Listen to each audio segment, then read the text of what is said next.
Welcome to the Own It Powercast, the place to be when you get serious about making big changes and accelerating growth in your life and in your relationships. Finally create the life you've always wanted, living life on your own terms. Learn how to take your fear and turn it into powerful choices that will create sustained change. Now your host, Mary Baker.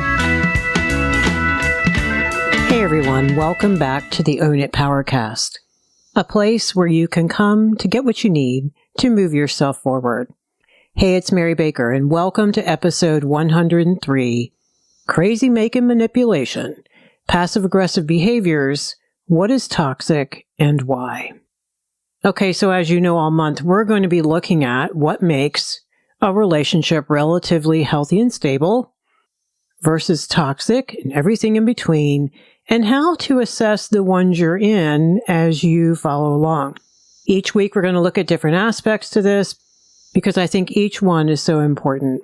You know, one of the big pieces we mentioned last week is crazy-making manipulation and other passive-aggressive behaviors that I think are toxic. They're very unhealthy and can have really big impacts on the relationship, not to mention your own mental health. You know, working with clients, I deal with this probably more than any other relationship issue. And that makes sense because usually the situation just keeps getting worse and the two people can't figure it out by themselves. And so someone comes in for help. They're thinking if they just worked on their communication, made more time for one another, if they didn't have so much stress going on, all that stuff. If my client could just rein in their anger, everything would be fine. Or maybe if they could just stop being anxious all the time. So one of the biggest overarching things I want you to know and remember about passive-aggressive behavior is it can be so insidious and invisible that you won't see it. Probably not at first and probably not for a while.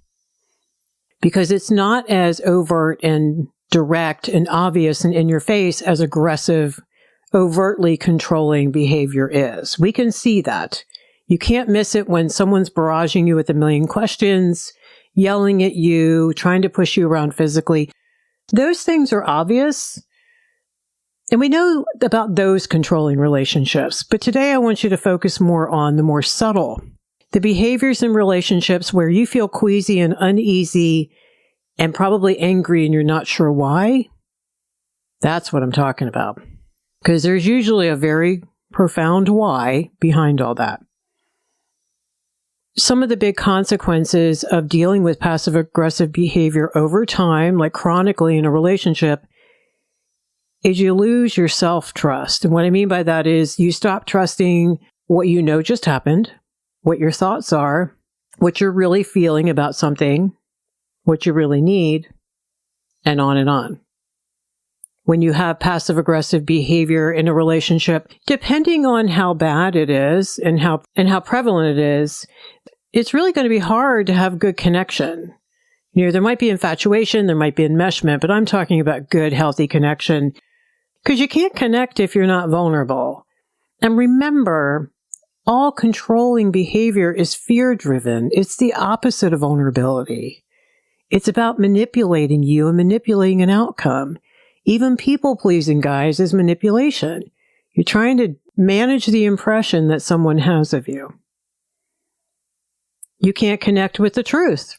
So problems really can't be solved, and healing past hurts and behaviors can't happen. You can't grow and be yourself, oftentimes in these relationships, because growth is seen as a threat, especially if you're starting to work on healthy boundaries. And I think these behaviors in a relationship can be a huge cause of your anxiety and possibly panic attacks and physical ailments. Over time, they can cause extreme stress and even depressive episodes. So something to really take a look at. This is serious business. I have worked with people for years who come in with all of these symptoms, and you sit there long enough and you find out a lot of times there's toxicity around them. And then I see what happens when they get away from that toxicity and symptoms all of a sudden start disappearing.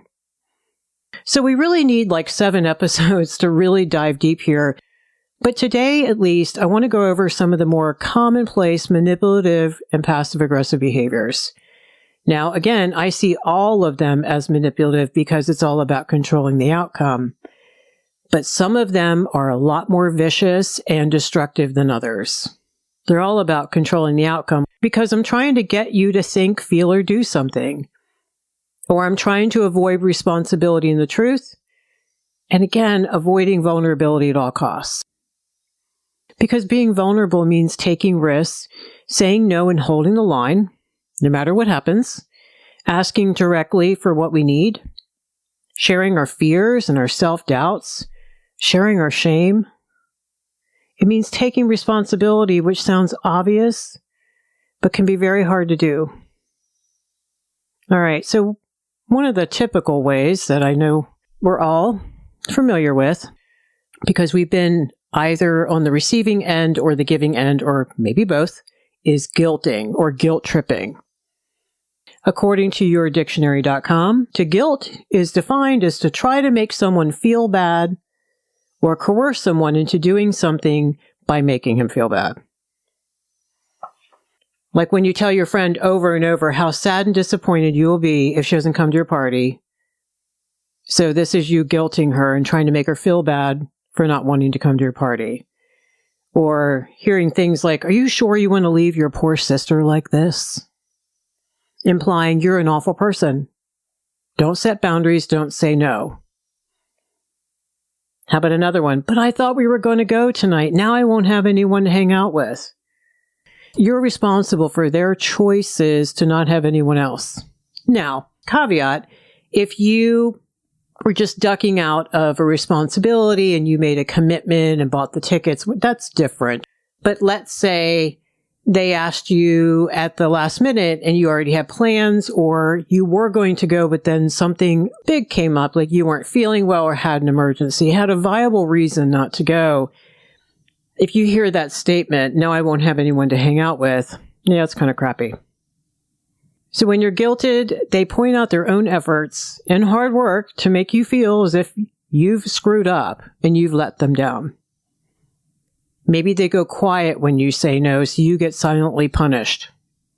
Maybe you don't hear back from them for a while, when normally they would text you and call you frequently. They'll often deny they're so frustrated and angry, but their actions are going to tell you otherwise. So there's that disconnect, that incongruence that makes it feel very uncomfortable because you're not sure which one is true, their behavior or what's coming out of their mouth. It's dishonest. They're lying. When people use guilt to manipulate, they show very little interest in doing anything to take responsibility, to take care of themselves. They play the victim role very, very well. In fact, I hear it all the time where clients will say, "Mary, if I don't do that, I'm just going to hear about it for weeks and it's not worth it." And the guilter knows that. Do you think they don't know that? Somewhere deep down they do. You'll see a lot of acting out, like big sigh, like, "Okay, fine," crossing their arms, slamming things around, stomping away, being very curt and short with you. They're punishing you emotionally for saying no and not giving in to what they want. And then they'll try to make you feel bad by saying, "What about all the stuff I do for you? Don't you even appreciate that? Look how many times I went out of the way for you." Then the ultimate manipulation is, "But I thought you loved me. How can you do this?" That's abusive. As if to say, we can't love people and say no to them, right? As if to say, we can't love people and still say, "I'm sorry, that doesn't work for me. I can't go tonight." So do you see the blurred boundaries here between where you end and they begin? "I can't believe you can't come out for Christmas after all we've done for you." It's awful. We're not supposed to make people pay the price for what we chose to do for them. Unless you had an agreement up front, like with your kids. "Okay, when you're 25, I'm going to make you pay me back for all this by never not coming for Christmas or Thanksgiving or being at my beck and call." Guilt is terrible. It keeps people from honoring themselves. It keeps them from saying no appropriately in healthy ways. It keeps you from being able to be assertive in your relationships. And you can't negotiate and problem solve. Guilting gives tremendous power to the person laying the guilt trip on. What's sad underneath is they don't feel empowered and they can't hear no because they take it as rejection. So they have to operate this way to get needs met. There's fear underneath a lot of that. Fear that if you're saying no, do you not love them? Do you not approve of them anymore? That kind of thing. All right, so that's guilting. Never okay. Never. Never warranted, never okay. I don't think so. Never is a strong word, but I think it can really harm emotional trust and safety in a relationship because it means you can't say no. And if you're the one doing the guilting, I'm sorry. I know someone taught you that, did that to you. But I also know there are people in your life then that probably don't want to open up to you or ask you for what they need. And that's unfortunate. All right, one of the more common ones that I think we've all been guilty of a time or two, at least when we were younger, is defensiveness. Reacting when confronted, when someone's upset with us, when we are called out, when someone says no to us, when someone tells us how we hurt them. And it is a way to protect yourself from being hurt, a way to protect yourself from being shamed and ridiculed and rejected. Unfortunately, it becomes a habit, a very compulsive reaction. And I think it shuts down the dialogue because unless they can hear you, unless they can get it and try to understand where you're coming from and own it, own that behavior, we can't problem solve. Nothing gets resolved or healed. In fact, it just pushes people further apart, and both people at this point are just in attack-defend mode. And these same issues are going to keep popping up, and they'll never get resolved until the right owners take responsibility for their part and parts of the problem. The thing with defensiveness is it's really shame-based, and the big fear is being found out. The big fear is being found out that maybe they aren't perfect, right? That they screwed up, they let you down. And this fear of not being good enough, in other words, it's different from guilt, like, I feel bad about what I did, but I know I'm a good person. Shame is a whole different deal. Shame is, unless I'm perfect, I'm not a good person. Very conditional self-worth based. All right, so this fear keeps them from owning the struggle honestly and taking responsibility for making it right. That's what keeps them from saying, you know, you're right. I know I suck at that and I'm so sorry. So there's a million different ways that they can be defensive with you. And I'm just going to go over a few of them here. I'm sure you've had your experiences and you can write your own down. The big one, at the core of it, they're not listening to you. They can't hear you. Their fear has blocked out any understanding, at least in the immediate moment. They're so focused on themselves and getting out of whatever you're accusing them of. Of all the nerve for you to confront them, right? How dare you? They might immediately make excuses about whatever they're being criticized about. Maybe they'll explain and rationalize, Not that we've ever done that, right? Oh, here's a good one. Very quickly turn the tables and blame you for what they're being criticized for. Well, if you weren't so hard to get along with, I wouldn't have to yell at you. So it always comes back to you. So it's this Teflon that they're wearing to deny any responsibility. They'll accuse you of doing the same thing. What about when you interrupted me yesterday, huh? How about that? They'll justify their actions. I know, but I'm just having a hard week and the boss yelled at me today and whatever.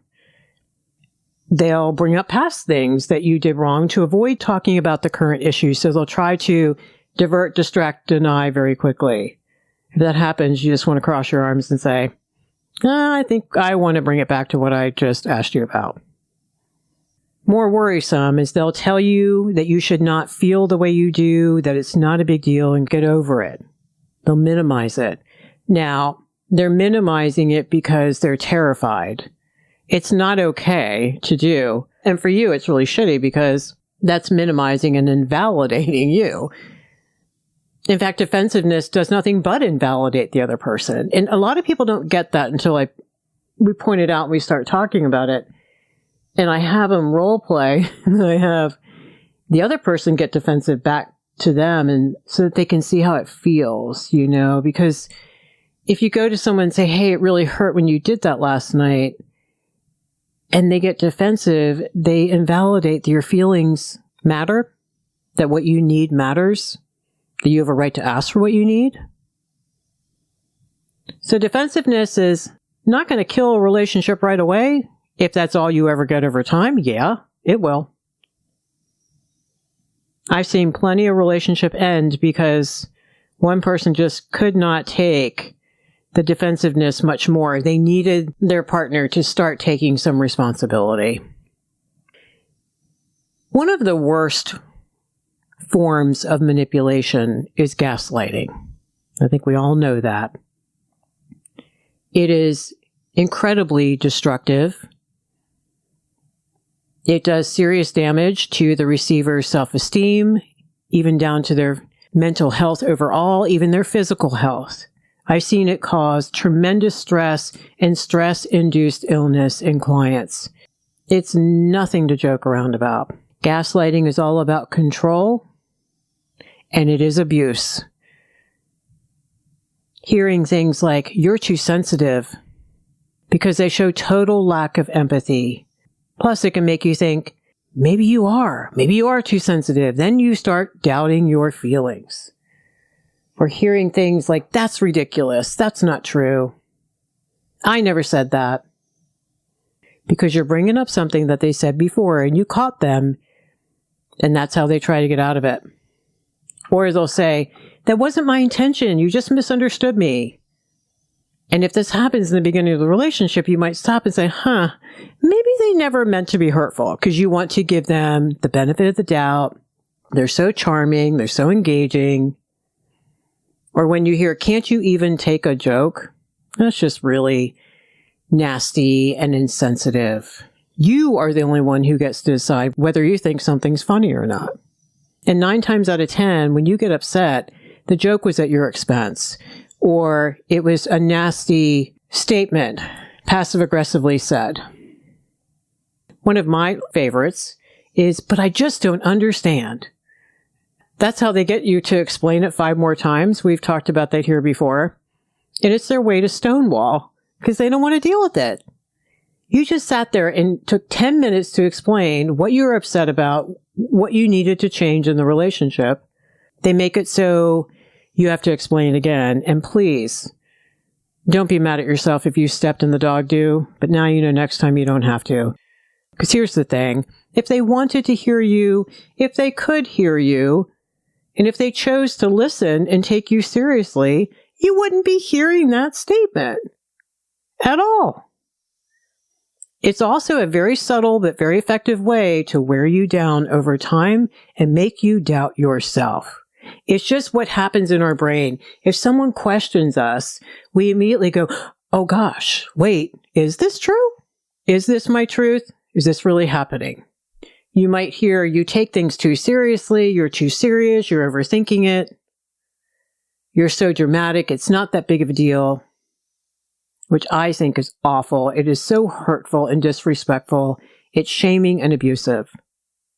The ultimate, which, guys, I have seen this happen more often than I would like to have seen it, is I think you need help, especially with your anger issues and your anxiety and your depression. So they turn the tables and they project, of course, everything back onto you, as if you have the issue. So in essence, it's a complete denial of responsibility. There's a true lack of empathy. You have to wonder how much of a conscience that these people are tapped into, because this stuff is so damaging and it's not okay to allow it in your relationship. All of these things we just talked about today, the defensiveness, the gaslighting, the guilting, are all forms of emotional manipulation. Now, defensiveness and passive behavior are very changeable Now, the person's probably going to need some counseling and some coaching and some serious self-work to become more emotionally mature, learn how to be assertive, learn how to practice healthy boundaries in their communication, that sort of thing. And that can happen over time with accountability. But when you don't have emotional honesty, you have no emotional safety. You can't have a healthy relationship with these behaviors, I think. You can't just let them go on, is my point. And gaslighting is so toxic. And I think it can be very dangerous because it points to some pathology in my mind and serious control issues. It can end up getting very scary and abusive and physically scary as well. Although my clients say it's the emotional torture that's worse. I seriously don't think things can get better in a relationship without personal responsibility and emotional safety. For the most part, we're not talking perfect here. One of you can get defensive tonight, but then walk back in and say, I'm so sorry. I didn't want you mad at me. I felt really bad. I let you down. And now we can talk about it because now it's vulnerable and it's real and it's genuine. So if you're in a relationship and you have to deal with some of these behaviors, sometimes it's family members, so it's not like they're going anywhere. How do you stay sane?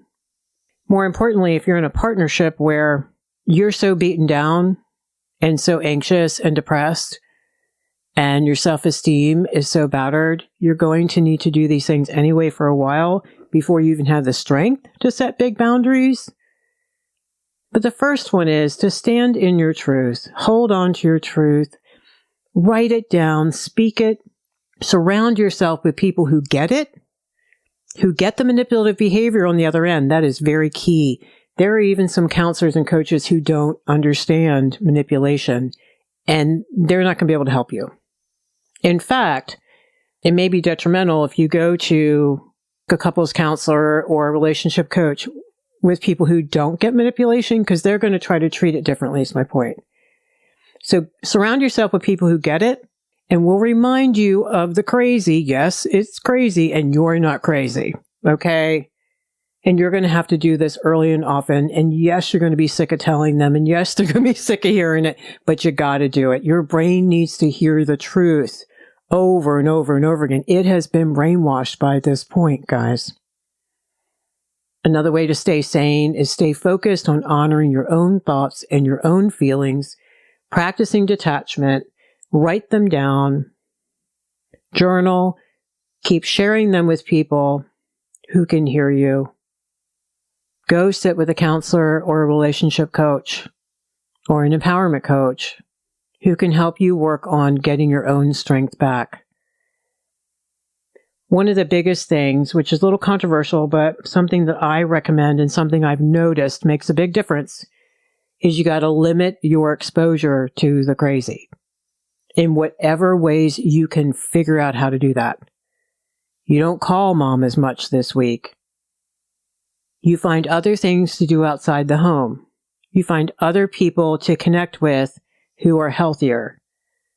You find reasons to get out of the house. You listen to podcasts, you go for a walk, you go talk on the phone. I don't care what you do. But limit your exposure because your subconscious, like we've talked about before, believes what it is told if it's told it consistently enough over time. And so if you've heard all this crap about you for a long time from this relationship, and all the crazy making happened, you got to undo that by limiting your exposure to that and consciously re-exposing yourself to healthier. Again, live people are the best because you can ask questions. Are you sure? Do you think I'm being ridiculous? Things like that. And they can tell you no, and this is why. This is what's happening here. What you asked for was valid and all that stuff. And that person is abusing you and you need to take care of yourself. You need to hear that over and over again. Join a group. There are wonderful Facebook groups that are there for you if you are in a toxic relationship, because hearing like-minded souls tell your story is so affirming and empowering, and there's a little bit of loving accountability in there too, right? Because they're going to want you to take good care of yourself. It's a place to go where people get it and you don't have to explain. that yes, your partner is nice to everyone in public, but behind closed doors, not so fabulous kind of thing. These people get it. They're living it. They understand. Get back to you in whatever ways you can. You've probably given up parts of you to be in this relationship. Time, energy. There's probably enough drama and chaos and conflict that there just hasn't been time. So refocusing on yourself is really great.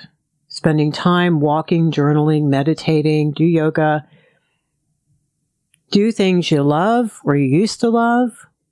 Get away as much as you can to get back in touch with you, to think clearly, get back in touch with how you really feel. Another big thing is focus on healthy boundaries and set them for yourself. Keep the other in a place of choice. Unblur the boundaries. Be very aware of your own choices that you might have to make in this relationship and do the grief work around it. You're going to have to do your grief work along the way so you can detach and feel more grounded and in your own skin and in less fear. Keep them in a place of choice, saying things like, if you do X, then I will do Y. Keep that hand mirror in your back pocket so you can keep whipping it out when you need to and hold it in front of them. Let them have their words, their feelings, their thoughts, and their choices, because you have your own. Remember, too, that they can no longer manipulate you if you don't need anything from them anymore. And that's why the grief work is so important, especially if you're married to this person, this is a family member, maybe you have kids with them, maybe it's your own child. We have to grieve what we wished was in this relationship, that it was healthier, that it could be there for us, that it could be what we needed. So the grief work is key. So you're cool. You get to a point where you're cool with whatever outcomes. You've made peace, or you're making peace. So today we talked about how destructive, passive-aggressive, manipulative, and toxic behavior can affect our relationships. Perhaps these behaviors are familiar to you, and maybe you've even done some yourself. Please, if you find yourself being on the receiving end of some of the serious gaslighting, I encourage you strongly to get help and give some serious thought to how safe that relationship is. Thank you for joining me today. May you stay healthy, stay in your truth, and hold on to hope. Focus on the good you know is there in your heart, and hang out with other good people. Be sure to check the show notes at ownitpowercast.com. Sign up for the newsletter each Tuesday, and that's where you get the bonus downloads for each episode. All right. So pay it forward. Keep focusing on you, and I'll see you next time. We hope you took away some useful insights and tools you could begin using right away. If you did, please leave a positive review and share on your social media. Because could you imagine if everyone in your life really got it together? Remember, own it now, so you can really own it later.